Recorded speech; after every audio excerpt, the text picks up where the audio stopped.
अन्नदाता, पग पग पर है संग तुम्हारे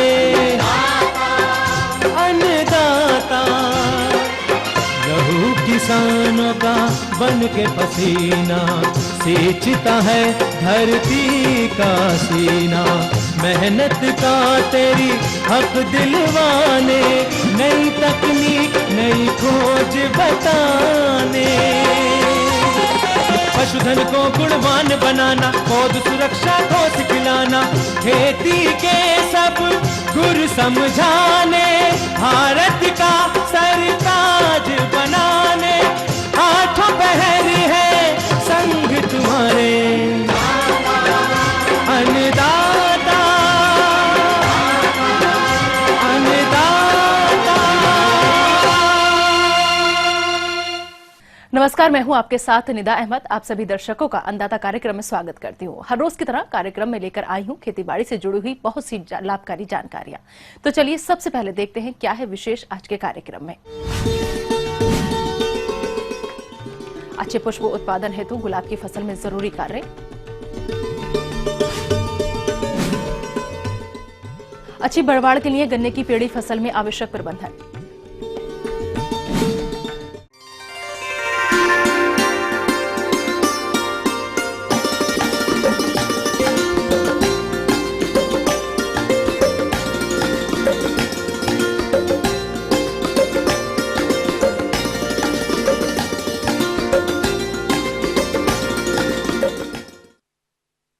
गुलाब जिसे फूलों का राजा कहा जाता है, इसकी खेती अपने प्रदेश में बहुत से किसान भाई खुले क्षेत्र में भी करते हैं और इस फसल से अच्छी क्वालिटी के अधिक फूल प्राप्त करने के लिए कुछ आवश्यक प्रबंधनों को करने की जरूरत होती है।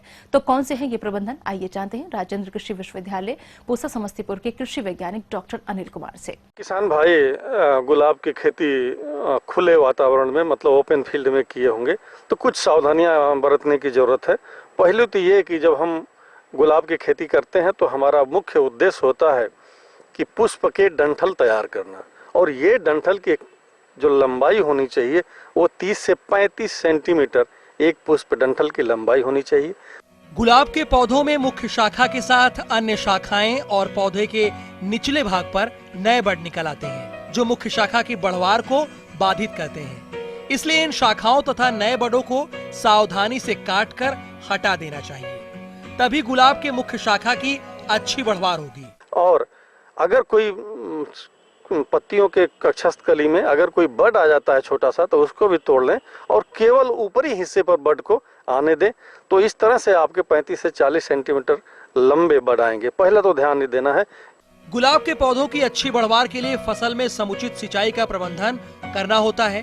गुलाब की फसल में भूमि में उपस्थित नमी के आधार पर 10 से 15 दिनों के अंतराल पर हल्की सिंचाई करना चाहिए। जब फसल में सिंचाई करते हैं तो उसके बाद बहुत से खरपतवार उगाते हैं जो कि गुलाब के पौधों से पोषक तत्व तथा जल के लिए प्रतिस्पर्धा करते हैं। इसलिए इन खरपतवारों के नियंत्रण के लिए 25 से 30 दिनों के अंतराल पर फसल में निराई गुड़ाई करना चाहिए और निराई गुड़ाई के बाद 1 भाग यूरिया, 2 भाग फॉस्फेट और 1 भाग पोटाश को मिलाकर 50 ग्राम प्रति पौधा की दर से भुरकाव कर देने से पौधों की बढ़वार अच्छी होती है। और इस समय तापमान में काफी वेरिएशन हो रहा है, तो इस वेरिएशन को मद्देनजर रखते हुए अगर तापमान में बढ़ोतरी हो जा रही है तो उसके हिसाब से आपको इसमें लाही का प्रकोप बहुत तेजी से होगा। यदि लाही का प्रकोप बढ़ता है तो फूल की क्वालिटी यानी पुष्प जो है वो खिलेंगे नहीं सही ढंग से, और इसके लिए आपको कन्फीडर या इमिडाक्लोरोपिड 1.5 मिलीलीटर प्रति लीटर पानी के हिसाब से घोल बना के पौधों पर समान रूप से छिड़काव करें। हम देखते हैं कि गुलाब के फसल में कुछ गुलाब की डालियां सूखने लगती हैं, तो उसका कारण ये होता है कि डाई बैक रोग होता है वो लगता है। लेकिन ये रोग तब आता है जब हम पुष्प डंठल की कटाई करते हैं। तो करना क्या चाहिए कि जितनी बार आप पुष्प डंठल की कटाई करें तो कॉपर ऑक्सीक्लोराइड का पेस्ट बना के कटे हुए भाग पर लगा दें, तो ये सूखने की बीमारी से आप बच जाएंगे। अगर आप ये नहीं कर पाए हैं और सूख रहे हैं तो तत्काल जो है 2 ग्राम प्रति लीटर की दर से कॉपर ऑक्सीक्लोराइड का व्यवहार आप कर लें और इसकी वजह से पौधों का सूखना बंद हो जाएगा। देखिए, फूलों की कटाई करते हैं, तोड़ाई नहीं करते, फूलों की कटाई करते हैं। और कटाई करते हैं जब आप पुष्प डंठल तैयार हो जाते हैं, यानी गुलाब के बड जो है वो पूरे खिले नहीं हो, जस्ट खिलने वाले हो, तभी हम इसकी कटाई करते हैं। कटाई करते समय ध्यान ये रखना चाहिए कि जमीन से या जहाँ से वो शाखाएं निकली हैं 5 से 7 सेंटीमीटर छोड़ के ही काटना चाहिए। कोशिश करें कि अगर मार्केट में भेजना है तो शाम के वक्त काटें, और काटते समय एक बकेट से लें, बकेट में पानी रखें और काट के सब उसमें डालते जाएं। उसके बाद जब आपके कुछ पुष्प डंठल कट जाए तो उसको आप छायादार स्थान में ले जाएं और वहाँ पर रबर बैंड या धागे की सहायता से 2 बार 50-50 या 25-25 के संख्या में बंडल बना लें। तो इस तरह से थोड़ा सा अपने गुलाब के कल्टीवेशन में या खेती में थोड़ा सा बदलाव करके और आप अधिक से अधिक लाभ उठा सकते हैं। तो ये थी कुछ उपयोगी जानकारियां। अब लेते हैं एक छोटा सा ब्रेक, जल्द लौटेंगे और कार्यक्रम में आगे महत्वपूर्ण जानकारियां हैं, बने रहिए हमारे साथ। अच्छी बढ़वाड़ के लिए गन्ने की पेड़ी फसल में आवश्यक प्रबंधन।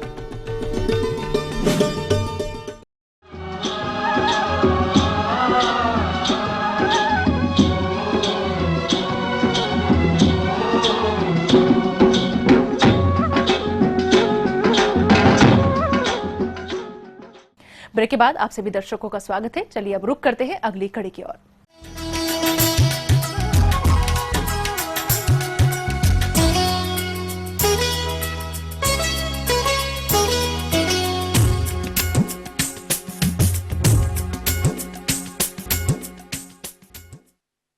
प्रदेश में इन दिनों गन्ने की मुख्य फसल की कटाई चल रही है, जिसके बाद अधिकतर किसान गन्ने की पेड़ी फसल लेते हैं, क्योंकि पेड़ी फसल में बहुत कम लागत में अधिक उपज मिलती है। परंतु पेड़ी फसल से अधिक उपज लेने के लिए गन्ने की कटाई और कटाई के बाद कुछ जरूरी प्रबंधों को करने की आवश्यकता होती है, जिस पर उचित जानकारी दे रहे हैं कृषि वैज्ञानिक डॉक्टर संदीप सिंह तोमर।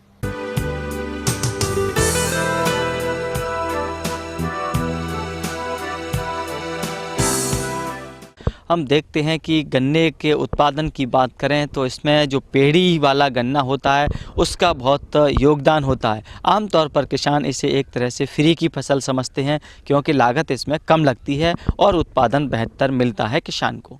अच्छे उत्पादन के लिए कुछ मुख्य बिंदु हैं। जैसे पहली बात ये आती है कि उपयुक्त समय पर कटाई की जाए बाबक फसल की। किसान भाइयों, जैसा कि हम जानते हैं कि अच्छी पेड़ी गन्ने की मुख्य फसल की कटाई पर काफी निर्भर करती है। यदि हमारे किसान भाई समय से मुख्य फसल की कटाई करते हैं तो उन्हें अच्छे फुटाव वाली पेड़ी की प्राप्ति होती है।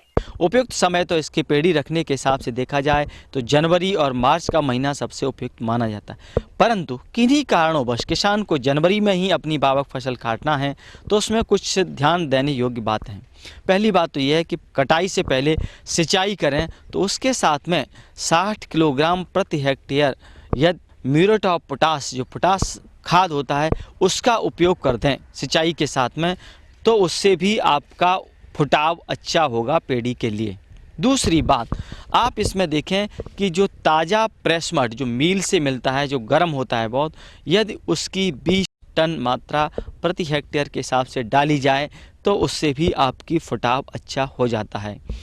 तीसरी बात ये आती है कि गन्ने की कटाई के बाद पत्ती फैला दी जाए तो वो भी एक लाभदायक बिंदु है। तो ये तो जनवरी में कटाई में ध्यान रखी जा सकती हैं बातें। यदि ये नहीं करना है तो सबसे उपयुक्त समय जो है वो फरवरी और मार्च है। तो ये तो समय की बात थी। अब बात आती है कि कटाई की। अच्छी पेड़ी की प्राप्ति कुछ हद तक गन्ने की मुख्य फसल की कटाई के तरीके पर भी निर्भर करती है। यदि मुख्य फसल की कटाई जमीन से सटाकर की जाती है तो निकलने वाले कल्ले जमीन के अंदर खूंट पर लगी आग से निकलते हैं और ये कल्ले जड़ जल्दी बन जाते हैं और पैदावार अच्छी करते हैं। कटाई में आमतौर पर ध्यान रखें कि जब आप पेड़ी के लिए गन्ने की कटाई करना है तो जो अच्छा जो आपका बलकटी या हसिया जो भी दराती है उससे ज़मीन की सतह से मिलाते हुए काटना चाहिए, क्योंकि यदि ऊपरी सतह से काटेंगे तो ज़मीन के ऊपर जो ठूंठ रह जाते हैं और उन ठूंठों में जो आँखें होती हैं वहीं से फुटाव शुरू हो जाता है। तो ज़मीन की सतह से ऊपर से जो फुटाव होगा उससे मजबूत और अच्छा गन्ना नहीं बनेगा, इसलिए ध्यान रखें कि ज़मीन की सतह से ही काटें। कटाई के बाद देखें कि तुरंत सिंचाई कर देना आवश्यक होता है। कभी कभी हम देखते हैं किसान कटाई कर देते हैं, उसके बाद पत्ती पड़ी है तो या तो उसे जला देते हैं। तो ऐसा नहीं करना है, क्योंकि जलाएंगे तो ठूंठ जलेंगे और हमारा फुटाव कम होगा। तो ये ध्यान रखें कि कटाई के बाद एक तो तुरंत सिंचाई भी कर देना आवश्यक है, जिससे कि जमाव जो फुटाव जिसे कहते हैं वो शुरू हो जाएगा। पीढ़ी गन्ने के खेत में पौधों के जगह जगह पर ना होने पर खेत में खाली स्थान दिखाई देता है।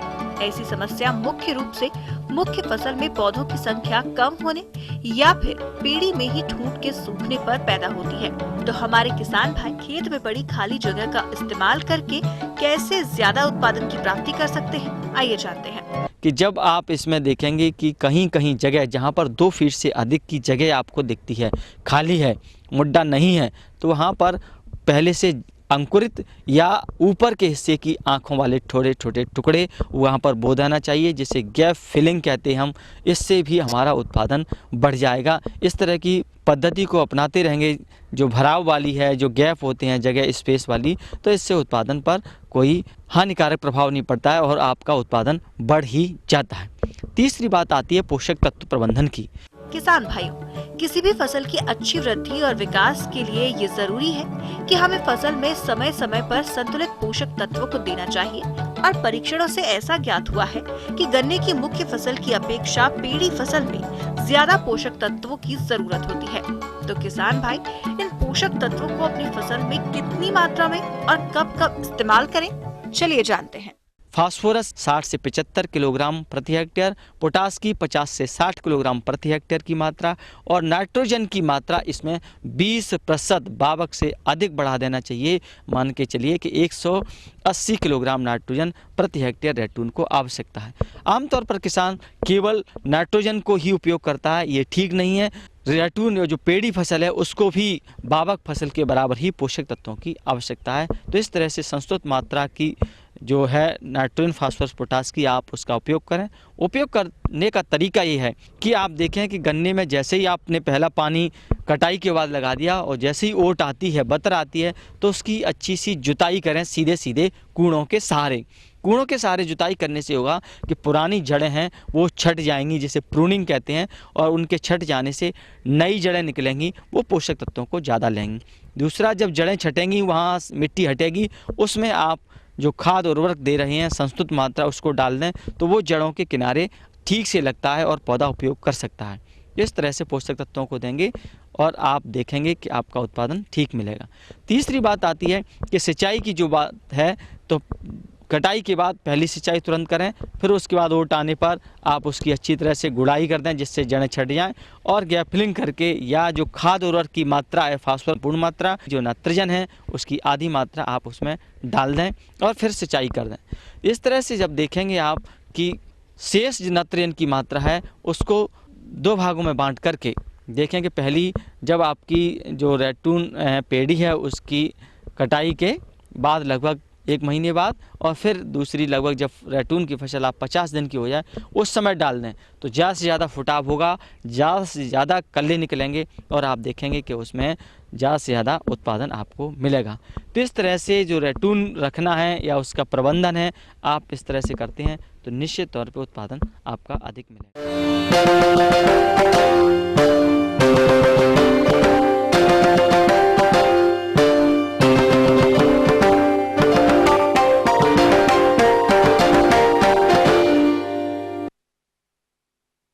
कीट और रोगी के नियंत्रण के लिए हमारे किसान भाई रासायनिक दवाओं का फसलों पर छिड़काव करते हैं, लेकिन दवाओं का फसलों में उपयोग करते समय कोई सावधानी नहीं रखते हैं, जिससे इन दवाओं का जहरीला प्रभाव मनुष्य पर तो पड़ता ही है, साथ ही साथ फसलों में कीटों का भी पूर्ण नियंत्रण नहीं हो पाता है। तो किसान भाइयों, आप रासायनिक दवाओं का छिड़काव करते समय किन किन बातों का ध्यान रखें, इस बारे में जानकारी दे रहे हैं कीट वैज्ञानिक डॉक्टर आरपी घसोलिया। एक हमें ये ध्यान रखना चाहिए कि जब हम किसी भी दवा का किसी भी फसल में छिड़काव कर रहे हैं तो उस समय कुछ सावधानियां जो हमें बरतनी है। एक तो सबसे बड़ी सावधानी होती है किसान भाई, जैसे हवा जिधर चल रही है उसी हवा की दिशा में हमें चलना चाहिए। जैसे मान लो हवा पश्चिम की तरफ बह रही है तो हमें भी पश्चिम की तरफ भी दवाई छिड़कते हुए जाना चाहिए। उससे क्या होगा, दवा जो होगी हमारे ऊपर शरीर पर नहीं आएगी। एक तो दूसरी किसान भाई एक ध्यान रखें कि जो नोजल और जो पौधा है, फसल है, उसके बीच में जो अंतर है ऊंचाई का वो आधे फीट से ज़्यादा नहीं होना चाहिए नोजल के उसके बीच में, ये ध्यान रखें। तीसरा किसान भाई एक ध्यान रखें कि जब भी आप दवा छिड़क रहे हैं तो ये ध्यान रखें या टाड़े उसको कि हवा नहीं चले तेज़, हवा बिल्कुल शांत रहे। और जो होता शाम को छिड़काव करें या सुबह करें, शाम का छिड़काव अच्छा रहेगा किसान भाइयों, शाम का करें। किसान भाइयों, फसलों पर कीटनाशक दवाओं का छिड़काव करते समय इस बात का भी ध्यान रखें कि इन दवाओं का दुष्प्रभाव हमारे शरीर पर न पड़े। इसीलिए क्या करें, आइए जानते हैं। इसके साथ ही पौधों को तो, फसल को तो बचा रहे हैं हम किसान भाई, लेकिन हम हमारी फसल के साथ साथ हमारी शरीर को भी बचाएं। इसके लिए दवा छिड़कते समय हाथों में ग्लव्स पहन लें, ग्लव्स के साथ साथ मुंह पे एक मास्क लगा लें। अगर दवा छिड़कने वाली टंकी कहीं लीकेज कर रही है तो उस लीकेज को सही करें और शरीर पे कोई भी बूंद दवा की या जो घोल है उस दवा का वो शरीर पर नहीं गिरे, सांस में नहीं जाए। दवा छिड़कने के बाद किसान भाइयों पशुओं को उस खेत में नहीं जाने दें। साथ में वहाँ से कोई सब्जी के लिए कोई चीज़ तोड़ करके काम नहीं लें। ये कुछ बातें जिनको ध्यान रखना है। साथ ही साथ जो किसान भाइयों कई बार क्या आदत होती है कि हम दवा भी छिड़क रहे हैं और दवा में हाथ हो रहे हैं तो हम गुटखा खा रहे हैं, बीड़ी पी रहे हैं या कुछ और चीज़ खा रहे हैं तोड़ करके वहाँ से खा लिया, तो ये नहीं खाएं। उसके साथ दवा उसके साथ शरीर में जा रही है तो वो नुकसान करिए, क्योंकि किसान भाइयों वो दवा जो जा रही है इसके साथ वो दवा हमें इतनी मात्रा में तो नहीं जा रही है कि वो हमें मार दे या बेहोश कर दे, लेकिन इतनी ज़रूर जा रही है कि वो शरीर में जाके धीरे धीरे जमा हो जाएगी वो उस दवा की मात्रा थोड़ी थोड़ी जा करके, और वो जो जहर जमा हो रहा है शरीर में वो दूसरी जो बीमारियां जैसे लगवा है, कैंसर है, ये जो चीज़ें हार्ट फेल वाले हैं इनको बढ़ाते हैं। तो हमें फसल के साथ साथ हमें खुद को भी बचाना है और ये जो छोटी छोटी सावधानी है सावधानी को रखे, ध्यान रखें। कीटनाशक रसायनों के डिब्बों को कभी भी खाद्य पदार्थों के साथ नहीं रखना चाहिए, क्योंकि कुछ न कुछ रसायन इनमें बचे रहते हैं। कीटनाशक रसायनों के डिब्बे को अच्छी प्रकार तोड़कर नष्ट करना चाहिए ताकि उसका कोई उपयोग न कर सके। कुछ रसायनों के डिब्बों को जलाते समय घातक धुआं निकलता है जिससे वातावरण प्रदूषित होता है। इससे बचने के लिए केवल उन्हीं डिब्बों को जलाना चाहिए जो वातावरण को प्रदूषित न करे।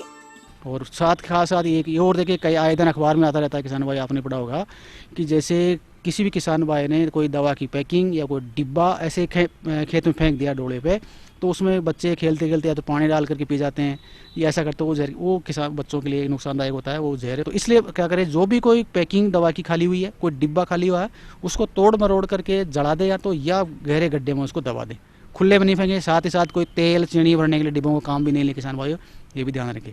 किसी भी फसल पर कीटनाशक रसायनों के प्रयोग के बाद उसका खाने के लिए तुरंत प्रयोग नहीं करना चाहिए। प्रत्येक कीटनाशक दवा के लिए एक निश्चित प्रतीक्षा अवधि होती है, जिसके उपरांत ही पौधे के किसी भाग का प्रयोग खाने के लिए किया जा सकता है। ऐसा न करने पर अखंडित रसायन खाद्य पदार्थ के साथ मनुष्य के शरीर में पहुंच जाते हैं और हानिकारक प्रभाव पैदा करते हैं। तो किसान भाइयों, आपको इन सभी बातों को ध्यान में रखकर ही कीटनाशक दवाओं का उपयोग करना चाहिए, जिससे उत्पादन तो अच्छा मिलेगा ही, साथ ही हमारे स्वास्थ्य पर कोई विपरीत प्रभाव नहीं पड़ेगा। आगे और भी है कुछ रोचक जानकारियां, पर यहाँ पर रुकेंगे एक और ब्रेक के लिए। जल्द हाजिर होते हैं। मौसम रिपोर्ट के आधार पर साप्ताहिक कृषि सलाह।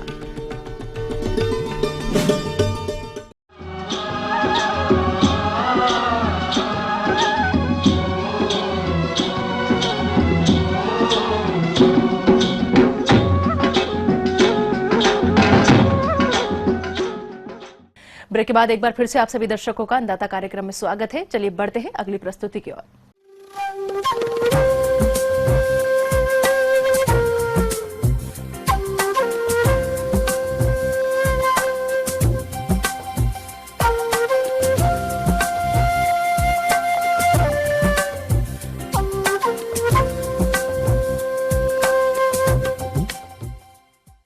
मौसम के अनुसार प्रबंधनों पर ही टिकी है आपकी खेतीबाड़ी, इसलिए मौसम पूर्वानुमान और उस पर आधारित साप्ताहिक कृषि सलाह इस प्रकार है। ग्रामीण कृषि मौसम सेवा भारत सरकार, बिरसा कृषि विश्वविद्यालय रांची और राजेंद्र कृषि विश्वविद्यालय पूसा समस्तीपुर द्वारा भेजे गए मौसम पूर्वानुमान के आधार पर किसान भाइयों को सलाह दी जाती है कि आसमान में हल्के बादल छाए रहने से सरसों की फसल में लाही कीड़ों का आक्रमण हो सकता है।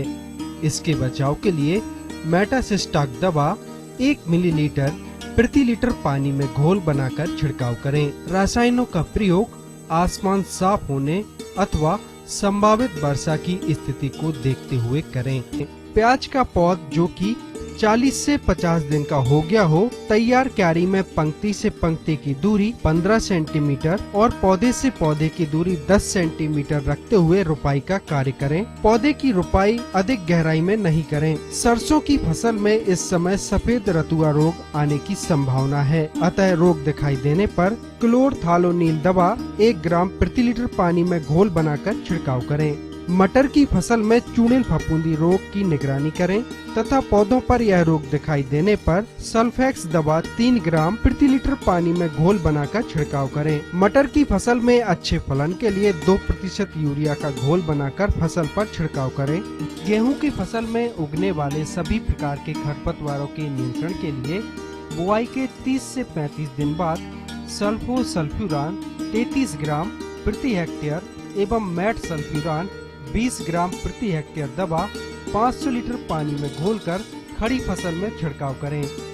ध्यान रहे कि छिड़काव के वक्त खेत में पर्याप्त नमी हो। जो किसान भाई गर्मा धान की खेती करना चाहते हैं वे बिचड़ा उगाने के लिए बीज स्थली की तैयारी करें। अपने पालतू पशुओं को ठंड से बचाने के लिए इनके रहने की जगह के आसपास आग जलाकर स्थान को गर्म रखें तथा दरवाजों एवं खिड़कियों पर जूट के बोरे अथवा पर्दे डाल दें।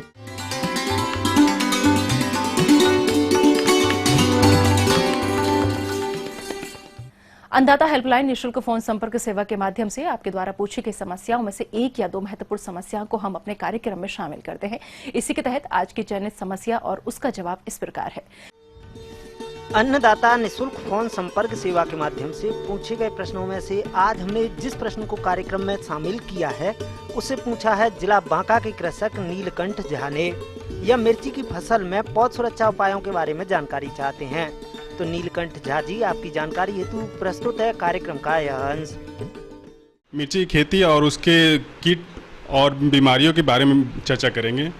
फर्स्ट पहले बीमारियों के बारे में बात करेंगे। बीमारियों सबसे पहले सब छाछिया रोग मिर्ची में काफ़ी जो नुकसान देते होता है। उसमें क्या होता है, पत्तियां पीली पड़ जाती है। इसके उपचार के लिए एक आती है बाजार में डायनोकैप या कैराथेन। फिर उसके बाद आती है एंथ्रोग्नोच, छोटे छोटे काले रंग का धब्बा पत्तियों के ऊपर पड़ जाती है। इसका रोकथाम के लिए आती है मैंकोजेब, इसका इस्तेमाल करें। कीड़ों की बात किया जाए तो सबसे पहले कीड़े में थ्रिप्स हो गई, माइट हो गई, सफ़ेद मक्खी और हरा तिला, ये सब मक्खी ये सब काफ़ी नुकसानदेह कीट है। इसकी रोकथाम के लिए सबसे पहले डायमिथोएड करके आती है दवा, उसको स्प्रे करने से आपको काफ़ी फायदेमंद होते हैं। इसके 2 ml पर लीटर के हिसाब से आप इसको स्प्रे कर सकते हैं। अब आइए देखते हैं कल दिखाए जाने वाले कार्यक्रम की मुख्य झलकियां। बैगन की खेती एक सफल किसान की कहानी। उचित बढ़वाड़ हेतु मक्का की फसल में किए जाने वाले जरूरी प्रबंधन। हम ये उम्मीद करते हैं कि आज का कार्यक्रम आप सभी दर्शकों के लिए उपयोगी रहा होगा। किसान भाइयों, अन्नदाता आपकी सेवा के लिए संकल्परत है और कृषि संबंधित समस्या और सुझावों के लिए आप हमें इस पते पर संपर्क कर सकते हैं। प्रोड्यूसर अन्नदाता, ETV Bihar, Jharkhand, Ramoji film city, Hyderabad 501512। साथ ही आप हमें ईमेल भी कर सकते हैं। हमारा ईमेल है anndatabihar@etv.co.in। इसके अतिरिक्त आप हमें निःशुल्क हेल्पलाइन नंबर 180010084599 पर सोमवार से शनिवार सुबह 10 से शाम 4 बजे के बीच संपर्क कर सकते हैं। फिलहाल अन्नदाता की पूरी टीम को दीजिए इजाजत। कल फिर इसी समय आपसे मुलाकात होगी कृषि संबंधित कुछ और महत्वपूर्ण जानकारियों के साथ। नमस्कार।